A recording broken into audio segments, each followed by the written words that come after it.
La rentrée littéraire est chargée, comme chaque année, des dizaines de livres sortent en même temps, des auteurs connus et d'autres qui le sont beaucoup moins et qui publient leur premier roman. Alors comment se passe l'histoire d'un premier livre? C'est une chronique d'un parcours de l'éditeur au libraire que nous racontent Virginie de la Haute Maison et Daniel Petit-Queneau.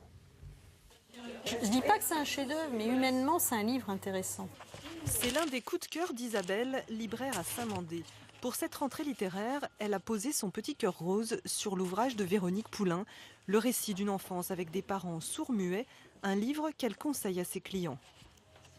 Cette jeune femme, elle a l'art et la manière de façon fort simple de décrire ses parents et de montrer leurs différences. Et je trouve qu'elle a à la fois la manière de nous faire rire, mais aussi de nous émouvoir et de nous faire partager son expérience de vie.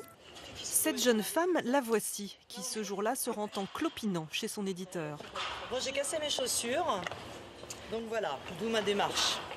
C'est ici que son récit, commencé il y a des années, abandonné, puis repris, a enfin pris corps pour devenir un livre. Toute une histoire avec des moments parfois difficiles à vivre, comme lorsqu'on lui conseille de supprimer 70 pages sur 100.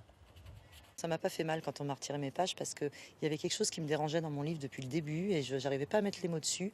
Et quand Véronique de Bure m'a dit ça, on s'en fout complètement.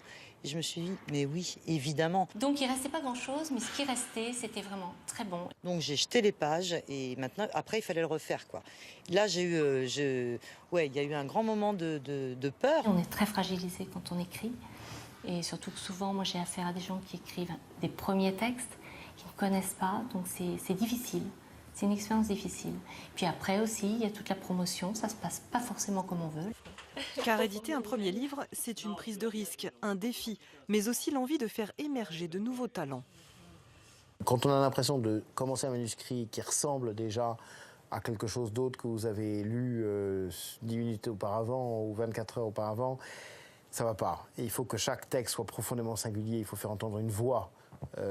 Après, je trouve qu'il ne faut pas non plus d'une exigence délirante avec certains textes de nouveaux auteurs. Il faut aussi les aider, c'est ce qui se fait encore dans l'édition ici, à construire une œuvre. Tout ne peut pas arriver tout d'un coup. On n'est pas non plus Gustave Flaubert du premier coup. Et pour cette rentrée, Stock n'a pas hésité.